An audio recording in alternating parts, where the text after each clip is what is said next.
Assalamu alaikum students. Today we will begin our lecture on Introduction to Comparative Education. In this lecture we will discuss the concept, meaning and scope of comparative education. Please keep your notebooks with you and write down the important points. First of all, let us understand the meaning of education.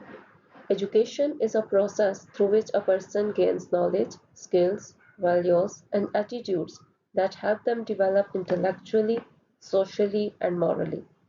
It does not only mean that learning from books in school, it's a lifelong process that starts from birth and continues throughout the life. We learn from our family, from our teachers, society, and experiences.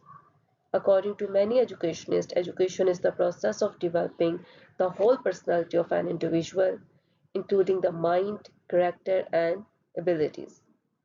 So simply we can say that education is an ongoing learning process. It increases our literacy skills. It helps us to learn how to read and write. It helps us to socialize. And it's also about knowing that what is going on. So education teaches us how to survive in the given context and culture. Education is a wide field that encompasses both process and project. Now we will talk about the types of education. There are two types of education, formal and informal. Formal education basically refers to the mode of education in which we have to go to schools or institutes, we attend face-to-face classes, while informal education is a type of distant education. Informal education refers to the learning that takes place naturally in daily life without a structured curriculum, classroom, or a formal teacher. It occurs through everyday experiences, interaction with family members, friends, media, and the surrounding environment. Our educational system is divided into different levels. You can see it's primary, secondary, higher education, and university education. Now, after knowing that what is education, we will move on to introduction to comparative education. Comparative education is a branch of educational studies that examine and compares the educational system policies. Its purpose is to understand similarities and differences in educational system and to learn from the experiences of other nations. This field of study helps educators and researchers analyze how social, cultural, economic, and political factors influence education in different parts of the world. By comparing these systems, we can identify successful educational practices and improve our own educational system. Comparative education allows us to compare different aspects of educational system around the world. Through comparison, we can understand how education works in different societies and what improvements can be made. So starting with comparison of educational philosophies. Different countries allow different educational philosophies or ideas about education. For example, some focus more on creativity and critical thinking while others focus on discipline and knowledge. Second point is comparison of theories. In comparative education, we also compare different educational theories that guide teaching and learning in various countries. Next is comparison of practices. This includes comparing teaching methods, classroom activities, and learning practices used by teachers in different education systems. Now we will talk about comparison of the system of education. We can compare the whole education system such as school structure, curriculum examination, and teacher training. Next is comparison of cultural context. Education is influenced by culture, traditions, and values. Comparative education studies how culture affects education in different societies. Comparison of historical developments. It also examines how education systems have developed over time in different countries. Comparison across countries. We compare the education system of different countries such as Pakistan, United States, or Japan.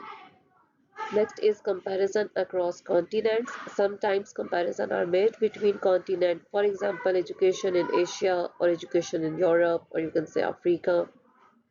Comparison between single countries and states. We can also compare education system within one country, such as different provinces or states. Therefore, comparative education helps us understand educational differences and similarities so that we can improve our own education system. So now comes what about the meaning of comparative education? Comparative education is a systematic study and comparison of educational systems in two or more countries. Comparative education is basically examining aspects such as curriculum, administration, teaching methods, educational policies, and social influences on education. Comparative education helps in identifying the differences between systems. It also helps in understanding the reason behind those differences. Comparative education allows us to find the relationship between education and society. So basically, it helps the researcher in analyzing how historical, cultural, economic, and political factors shape education in different parts of the world.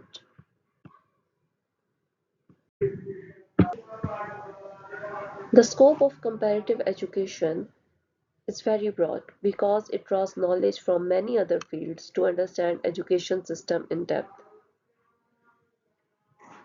Interdisciplinary. Comparative education is interdisciplinary, which means it combines ideas from different fields to study education. It does not focus only on education, but it links to it to society, culture, politics, and economics. It studies culture and how it affects teaching and learning. For example, how tradition, beliefs, values influence the way children are taught in different countries. Through anthropology, comparative education examines human societies and behaviors to understand how social life shapes education. Education is guided by ideas about life and knowledge. Philosophy helps us understand the principles behind educational system and their goals. Studying literature from different countries can show us what is valued in education, what stories and knowledge are passed on to the children. Education also has a global dimension. International relations help us understand how countries cooperate in education, exchange ideas, and adopt best practices. Sociology studies society, social institutions, and inequalities. This helps comparative education understand how social factors influence learning and school systems. Comparative education studies how historical events and political decisions affect education. For example, how a government policies can influence school and teaching. Educational system of different countries. It basically compares the structure of educational system, like how many years of schooling, school types and levels of education exist in various countries. We study what is taught and how it is taught.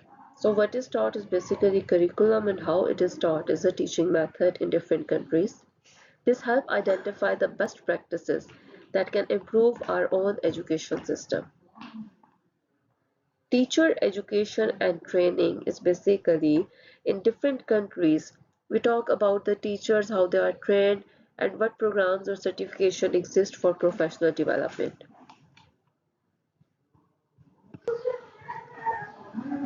It looks at how education is funded and managed in different countries, including government budget, private school, and resource allocation. Education is affected by society and culture such as values, tradition, language, and social norm. Comparative education studies these influences to understand differences in learning outcomes. So the scope of comparative education is broad. It studies history, politics, teaching curriculum, teachers, management, society, and culture to understand and improve education worldwide. So this was all about the basic concept and meaning and scope of comparative education. Thank you so much.